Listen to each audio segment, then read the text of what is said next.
มาใช้น้ำนี่เอาน้หนึ่งข้าวบ่คือว่าแล้วหนึ่งข้าว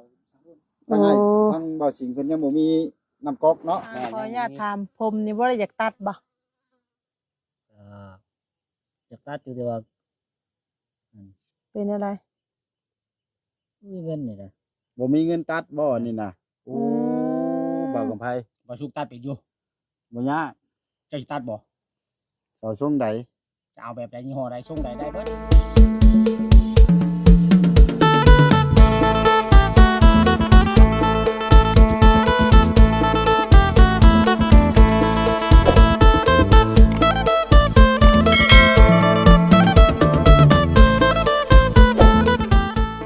เปิดภาพมามื้อนี้พี่น้องเอ้ยเนาะอยู่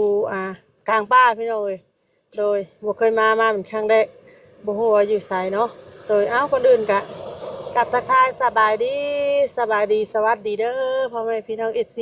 ปาดุงกันเบิดสุขสุขคนบ่ได้พบพ่อกับพ่อแม่พี่น้อง FC หลายมื้อหลายวันพี่น้องเอ้ยเนาะเพราะว่าย่างเวียกย่างงานต่อช่วงนี้เป็นฤดูฝนแน่เนาะกะฮอดยามเฮ็ดไร่เฮ็ดนาสะแก้วก็บ่ได้คอยลงคลิปพี่น้องเอ้ยเนาะมื้อนี้กะมีเวลาก็เลยออกมาถ่ายคลิปพี่น้องโดยมาบัดนี้ก็อยู่ป่าอยู่ดอนบ่ฮู้ว่าตอนนี้อยู่ไสพี่น้องแต่ว่า ที่แน่ๆนี่คือว่ามานำเบาคำไผเพิ่นว่าสิมาหาทางอ้ายสิงห์ว่าซั่นเนาะแต่ว่าบ่เห็นพี่น้องเห็นแต่ตู้โดยเป็นจังได๋ก็ไปเบิ่งไปชมนำกันพี่น้องเนาะสิถ่ายทำบรรยากาศให้พี่ให้น้องได้เบิ่งได้ชมนำกันโอ้เนาะมาฮอดจอดถึงแล้วป้าอันนี้ก็คือว่าอยู่ติดป่าอ้อยพี่น้องเนาะเขาหาเขาเบิ่งเขาชมเบิ่งก่อนพี่น้องโอ้ไก่ป่าไก่ดอนเนาะซ้ำสิกินเห็ดนี่เนาะมิดซิมินกินสมอยพี่น้องนี่ก็คือบนอยู่บนเช้าเพิ่นมุงแพตังแพยางตัวเราไปใส่เด้เราไปเผาอ้อยบ่หรือว่าจังใดเนาะเพราะว่าทางเฮาก็บ่ได้เคยมาหาเพิ่นพี่น้องเนาะมาหาเป็นครั้งแรกกะบ่พบบ่พ้อซับขอโทษขออภัยเด้อขออนุญาตพี่น้องโอ้เห็นแต่บนอยู่บนนอนเพิ่นบ่เห็นเนาะบ่เห็นคนบ่มิดซิมินกินสมอยพี่น้องโอ้อันนี้ก็คือบนอยู่บนเช้าเพิ่นเนาะบนหนึ่งเขา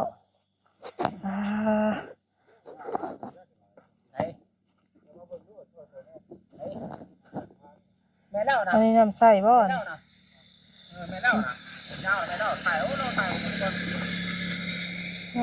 บ่พบบ่พ่อเพิ่นพี่น้อง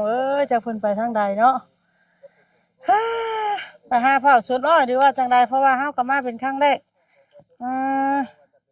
อันนี้บ่น้ำใส่เพิ่นนี่เนาะน้ำเพิ่นใส่ทางใดเด้อันนี้คือมาขุ่นแท้เนาะ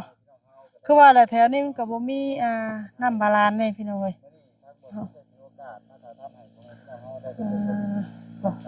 ที่อยู่ที่นอนเพิ่นว่ากันไปสบายดีเด้อไปทางใดมื้อแรกก็บ่เห็นจำเนาะแม่นบางเทื่อเราอาจจะเข้าไปบ้านบ่หรือว่าเข้าไปหาซื้อแนวอยากเนี่ยกินจักจังว่าย่างมาจะคือแท้ไว้บาปนะจักเด้อข้อยก็บ่เคยเห็นแม่นอยู่ได้น่ะแม่นบ่แม่นอยู่เบิ่งนี่คือนาเอสบางคนก็ว่าเนาะคือนาเอสคาราบาวพี่น้อยย่างแขนคงตึงต้องมาผู้ตัวเนาะมื้อนี้ก็มาหาเพิ่นครั้งแรกพี่น้องเกือบบ่พอเนาะคิดว่าสิกลับแล้วสิแก้วว่าสิว่าสิเข้าถ่ายบรรยากาศถ่ายบริเวณเฮือนให้พี่ให้น้องได้เบิ่งได้ชมนำกันว่าซั่นเนาะก็เลยพอดีเดี๋ยวบอกคำไพ่ว่าแม่นอยู่เพิ่นว่าโดยสบายดีไอ้สิงบ่ทุกคนมีไผ่สุราเซลล์พร้อมเนาะ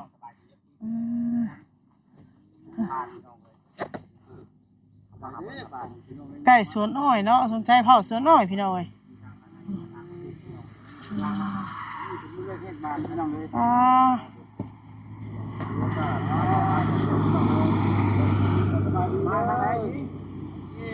สบายดี มาหาบ่เห็นไปไหนเด้ว่าเข้าบ้านบ่ว่ะ นี่บ้าน โอ้เขาไปซื้อหยังล่ะ ไปซื้อเนี่ยสูบนี่แหละ ยังย่างไปไกลบ่เนาะ ย่างเอาบ่นี่ นั่งพักผ่อนก็ไปเมื่อยนี่ อ๋อ ยังมาหาพ่อนี่พี่น้องเรือจังน้อยบางคนก็ว่าผมยาวคือนาเอสว่ะ คือเอ็ดคาราบาวเนาะ แม่นคือนาเอสคาราบาวโคตรจนผู้ยิ่งใหญ่ แม่น ผลงานเพลงเพิ่นเนาะ อันนี้จะเงินมีผลงานล้ำผลงานเพลงอยู่ว่าเพิ่นก็ได้โอ้โหคือการโดยป้าพ่อแม่พี่น้องเขาไปนักโอ้นักเล่นน้ำสิ่งเพิ่นทุกคนพี่น้องเอ้ยบ้านนี้ ถ้าเป็นจังได๋แล้วมื้อนี้กินข้าวกินน้ำแล้วเพิ่นได้ไปมื้อนี้ล่ะ กินเหล้า กินแล้วกินข้าวกับหยังแล้ว ได้หยังกินมื้อนี้ สดนะจ๊ะ ฮะสด ช็อตยังบ่นี่ สด มีหยังได้เอง มีหยังกินข้าวกับสดมันยังไงสด น้ำสดน้ำหยังอีกบ่ แม่น น้ำเมกกี้ โอ้น้ำเมกกี้น้ำ โอ้ สดบอกกับไผก็บ่ชุกขึ้นว่ามีหยังสด เนาะข่อยเลยนึกว่าไฟสดโซล่าร์เซลล์ซะ เออ บ่ฮ้อนบ่โทษว่าสิ่งกลางคืนนี่คือฮ้อนได้ข่อยนี่ ป้อนครับ ยุงกับพ่อยุงเนาะ กลางมุ้งอยู่แล้วว่า เต้น โอ้ กลาง ป คื ลอน ดปลอดภัยอยู่เนาะ ยุงคือว่าบินเบิ่งๆแท้นี่ยุงนี่ อืม ถ้าข่อยว่าตู้ว่า บ่มันฮ้อนนี่ เป็ เอา นยังไง ผ้านี่ขึ้นกลาง คื คื อน ว่ามีผู้ใหญ่ไปซื้อดินที่โดนให้บ่ไปซื้ออยู่วางได้น่ะซื้ออยู่นี่บ่ดินน่ะ นี่แหละครับ ส่วนเบื้องนั้นบ่โอ้ บ่แม่นบ่นี่บ่ เดี๋ยวว่าซื้ออยู่วางนี่บ่แม่นซะเนาะไอ้กูก็ได้กูใหม่ได้นี่กูเบอร์16เบอร์14บ่ ไผซื้อมาให้ครูนี่ มาแสนว่าซื้อให้ใครครับบ่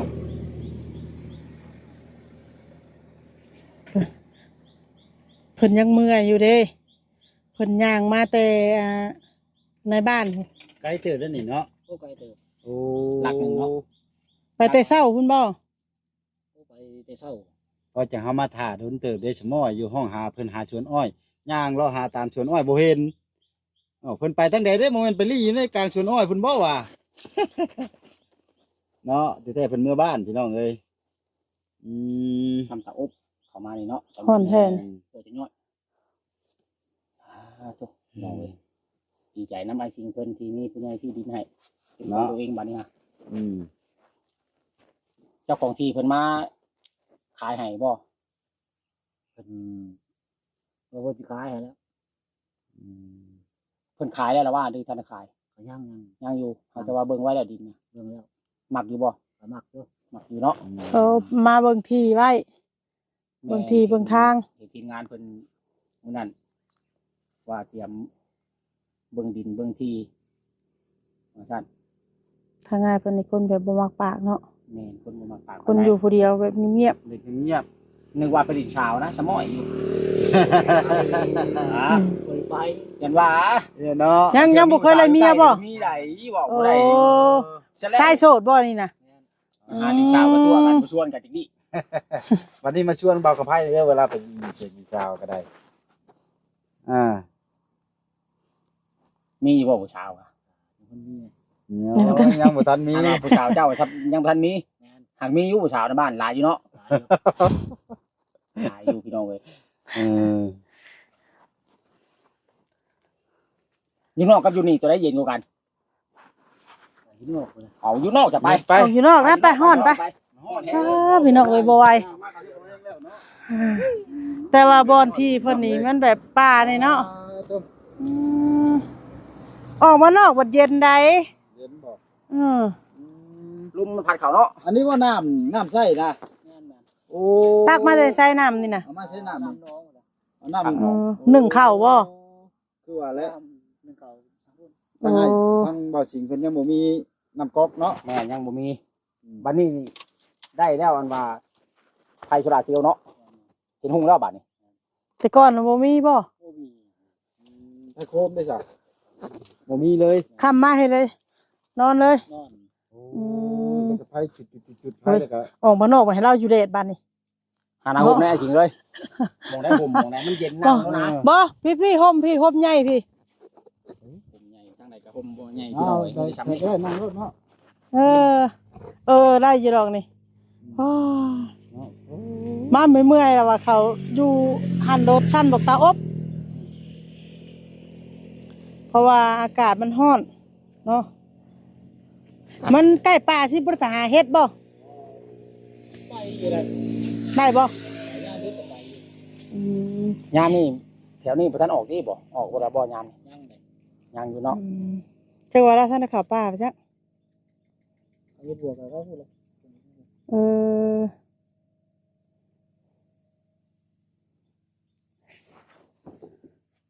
นอนนี่บ่ย่านบ่กลางคืนนี่ คิดย่าง โอ้ ยันว่าผู้สาวมาลอยนอนน้ำนะ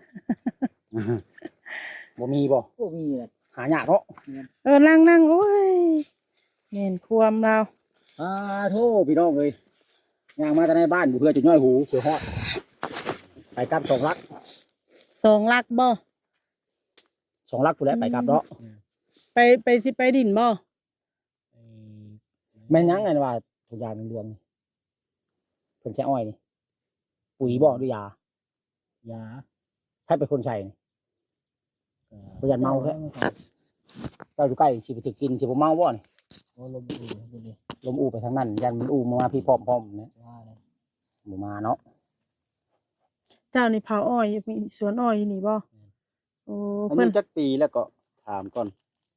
27 27ปีเป็นน้องเนาะพี่น้องเอ้ย อืม คือน้องสิงเฮาอืม ได้เงินเดือนที่เทื่อแล้วมาเผาอ้อยนี่ยังไง ยังบ่ได้จักเทื่อโอ้ มายังบ่ได้ฮอดเดือนบ่นี่ ตั้ง แต่ แต่ เดื เดื อ อน น พี่น้องเอ้ย แต่เดือน6เพิ่นให้เดือนหนึงเท่าไหร่ เดือนหนึง700,000ไป แต่ว่ายังบ่ได้รับเงิน ยัง อืมเพราะว่าท่านฮอดเดือนอืม คิดว่าเขาเพิ่นบ่ให้เฮ็ดจังไดนี่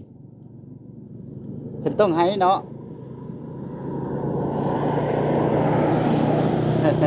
คนบ้านเจ้าบ่คนบ้าน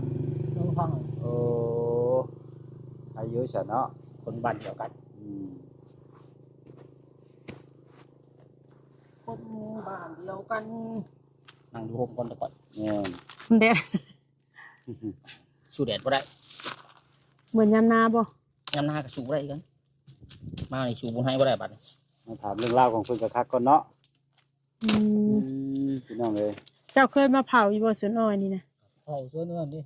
เผาสวนอยู่พุ่น สวนดู บ่ได้เผาอยู่นี่บ่นี่นะ เผาอยู่นี้ โอ้คนแต่เจ้าบ่ พระเจ้าเลยงามได้สิงเพิ่นสิเอาเงินให้นี่แล้วตัดอ้อยแล้ว อ้าว เดือน1เดือน2ผู้ พี่หน้าเพิ่นได้ ก็ นี่ เรียกว่าเดือนหนึงเพิ่นให้เทื่อนึงเดือนหนึงเพิ่นให้เทื่อนึงบ่แม่นบ่ บ่อยากเงินบ่อยากได้เงินซื้ออยากซื้อกินได้สินี่ ซื้อข้าวซื้อน้ำได้ซะเนาะ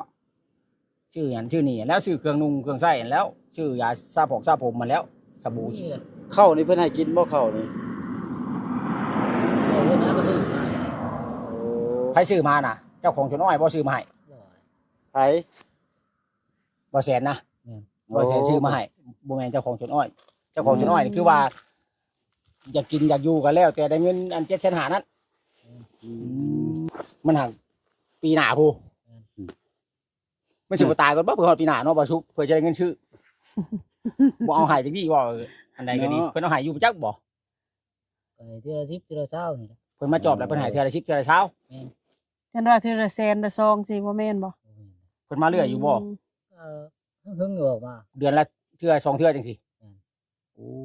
เสียงคนย่างบ่ เสียงคนย่างหาเฮ็ด โอ้ไล่บ่หาเฮ็ดปวกบ่ เอาอยู่ไสคือได้แท้เบิ่งแน่ไอ้สิ่งอยู่เต็มตูบนี่ อืม แถวนี้ก็ออกเฮ็ดแถวนั้นเนาะ เฮ็ดทั้งโง่ออกต้องสิหลายกว่าโดน น้องสิงนี่บ่ไปหา กูจักบอลมันออกอยู่บ่กูอยู่บ่บอลเฮ็ดปวกออก โอ้โหอะไร แถวนี้ได้ไปจ่อเบิ่งมองได้มันเคยออกได้นะถ้ามันออกคันจะฮู้นะ ผู้น้องอะไร คือเฮาใช้เบ็ดนี่แล้วพยายามเอาได้ยามมันออก ข่อยมีแต่แนวนั้นได้ข่อยนะวิชาข่อยจอบไปจอบเอา บ่สุกี้ถามทั้งน้องสิงห์ว่า พวก YouTube มาถ่ายเป็นจังได๋ความรู้สึกในใจนี่ดีใจบ่หรือว่าอาย บ่ได้ปานใดดอก อืมแบบใดล่ะดีใจบ่ ดีใจ ดีใจเนาะ ชีวิตแต่ก่อนครับเดี๋ยวนี้แตกต่างกันบ่ แตกต่างเลย โอ้ แตกต่างได้ไร แตกต่างแบบว่า ความดีใจนี่มันเพิ่มเข้ามาบ่ แม่น โอ้ ถ้าไปอย่างแต่ก่อนเฮาบ่มีตอนนี้เฮาสิ่งที่เฮาบ่มีเดี๋ยวนี้เฮาก็มีแล้วแม่นบ่อ๋อ นี่ยังน้องสิงห์คิดอยากได้เดี๋ยวนี้นะบัดนี้คิดในใจ อย่าบอกได้ว่าอยากได้เมีย คิดอยากได้เดี๋ยวนี้ อ่าคิดเนื้ออยากได้บ่ แม่น ก็ต้องการเงินเนี่ย ต้องการเงิน อยากเอาไปเฮ็ดหยังเงินล่ะ เลี้ยงไว้ที่โตนี่นะ โอ้ อยากมีไว้ที่โตอยากมีไว้ชื่อไว้ใส่แน่เนาะ โอ้ยถ้าไว้ลายโจรมาปุ้นเด้บ่ย่านบ่ เนาะบ่ย่าน อยู่ป่าครับ อยู่กลางป่าซ้ำ เราคุมห้องอุดๆอยู่บ่แม่นบ่ว่าอยากได้ดินได้โดนอยากได้เฮือนอยากได้ชาติจังซี่อยากได้แต่เงินเนาะข่อยก็อยากได้เฮือนอยากได้ดินพุ่นได้ข่อย หรือว่ามีเงินหลายจังชื่อจังเฮ็ดน้ำหลังบ่ถ้าเราเงิน ฟังเงินเพิ่นเว้านี่เพิ่นจะได้เงินย้อนว่าเพื่อจะได้เงินอ้อยเนาะ แม่น แปลว่าเงินซื้อกินแต่ละมื้อจังซี่นะแปลว่าบางทีเนาะมีคนมาขายเนาะขี่รถมาขายนี่มันก็ต้องการซื้อบัดบ่มีเงินจังซี่นะเพราะว่าถ้าเงินอ้อยออกวัดจักยามหลายบาทนี่ ก็คือชีวิตของเพิ่นนี่ถ้าเพิ่นเว้าออกมานี่คือว่าอยากได้เงินก็แบบว่าอยากได้แบบบ่หลายแต่ว่าให้มันมีติดธงซาว่าสิแบบนี้เนาะ แม่น คำว่าอยากว่าอยากได้เฮือนโลดมันก็คือเกินไปหั่นนะเนาะแม่นบ่ มันใช้จำนวนหลายเนาะ แม่น มีจักเด็กจักหน่อยพอได้ที่ทงที่ไทยไปมาหันไปมานี่บางเทื่อห่วยคนเอาแนวแซ่บมาขายบัดเงินบ่มีซื้อกินก็บ่ได้เนาะบ่สุก แม่น เพิ่นบ่ขายให้ได้เนาะบ่มีเงินซื้อ แบบนี้เนาะ เว้าดีๆได้พี่น้องเอ้ยคันบ่มีเงินนี่ รถถีบบ่เอาบ่รถถีบก็ ก็สิว่าอยากได้อยู่ อยากได้อยู่รถถีบกับรถจักรกันได้อยากได้กว่ากัน โอ้โรตีไปเลย โอ้ รู้จักบ่มีเงินซื้อน้ำมันเนาะ อืม แม่นความลาเลย โอ้ เนาะ เพิ่นอยากได้รถถีบพี่น้องเอ้ย รู้จักบ่มีเงินซื้อน้ำมันแม่นความลาวอยู่ได้เงินก็หาบ่ได้ อืม สิแล้วจักสิหาจากไหนเงินเนาะบ่จักคมหาเนาะไอ้สิ นี่นั่นแหละ ฉันก็คิดมักผู้สาวแล้วล่ะวะคิดมักผู้สาวย่านผู้สาวมากกว่าบ่มีเงินแต่งบัดนี้ เนาะ พูดยุงเนาะ แต่ละมื้อตะกี้ก็กินข้าวกันหยังแต่ละมื้อนี่บ่ อื แต่ละ ม มื้อแต่ละวันน่ะนะตื่นเช้ามาได้กินข้าวกับหยัง นี่ ถาม นี่ก็บอกว่าอะไร ยันว่าบ่มีเงินนะบ่มีเงินไปซื้อนี่ตื่นเช้ามานี่กินข้าวแบบใดแจ่วมักพริกบ่ห แต่ รือว่า เจ้าก็ผู้ใดเขาป่าผู้ใด ข้าวปลาหาหยังอยู่ในป่า หากุจิโร่นี่นะ โอ้คุณจิโล กุจิโร่หาหน่อไม้ เอามาเฮ็ดไปได้กินบัดนี้หน่อไม้ก็ ขาย ฮะ ขาย ไปขาย โอ้ไปขายแล้วไปซื้อของกิน แม่นความลาเลยเนาะ โอ้ สิอยู่ซื้อกิ หนึ่งแล้วบ่เข้ามื้อนี้ อ่า อย่าบอกได้ว่ามันพัฒนามา ต้มเขา ต้มเอา มื้อนี้ แม่น บ่ได้หนึ่งมื้อนี้เนาะ โอ้บ่ได้หนึ่งต้มเอา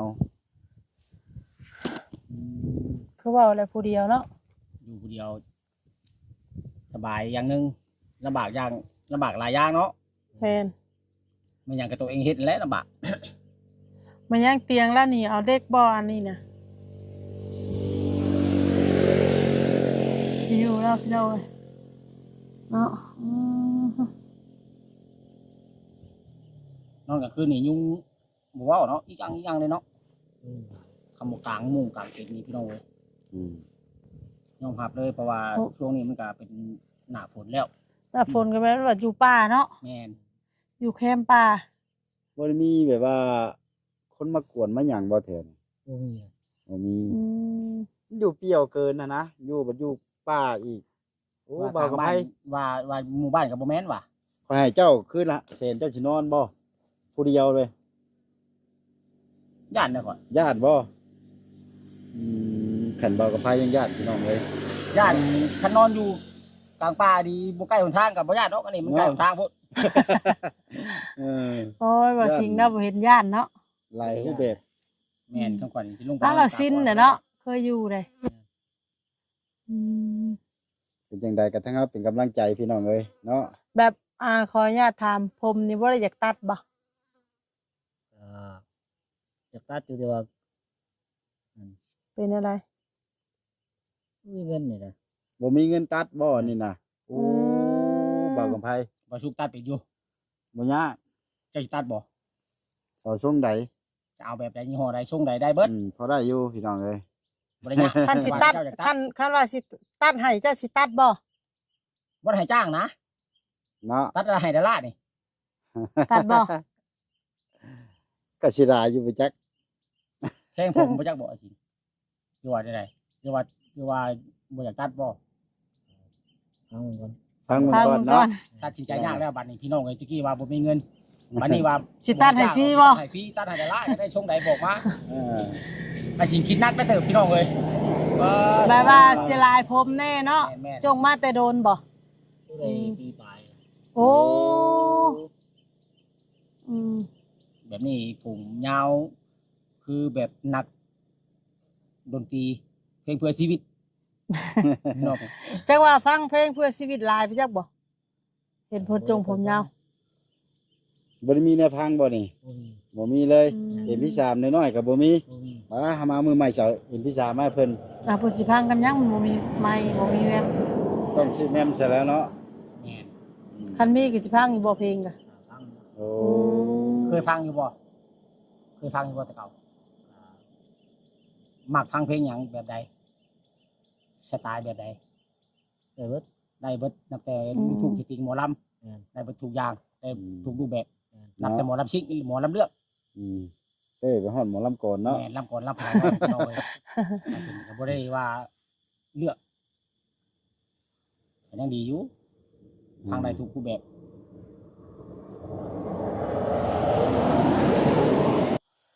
เนาะ เลยนี่ฮะ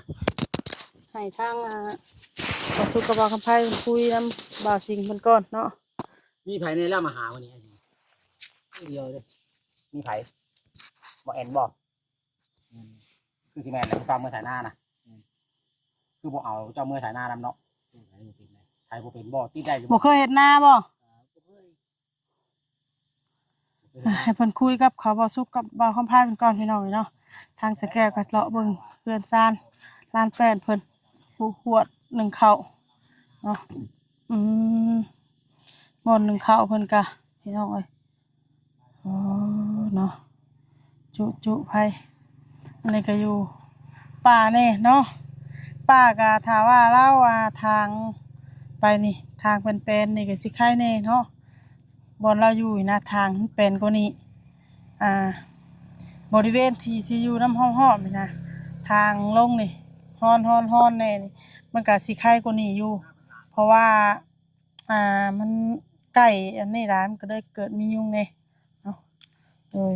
กับบอนเพิ่นอยู่มันก็อยากหกไปหน่อยว่าเพิ่นบ่มีผู้เฮ็ดบ่ โอเคสำหรับพี่น้องมื้อนี้ก็เข้ามาดินมาหาทางอ้ายสิงเพิ่นเป็นครั้งแรกพี่น้องเนาะมาเห็นบอนอยู่บอนเช้าเพิ่นน่ะก็โอ้ตึกพี่น้องแต่ลำบากเหลยเกินเห็นแล้วจนเว้าบ่ออกเนาะโดยขอบคุณที่กมาส้มช่องสแกแต่ต้นจนว่าจบเลยเนาะก็พอกันในคลิปต่อไปโดยสำหรับคลิปนี้ก็กล่าวคำว่าสบายดี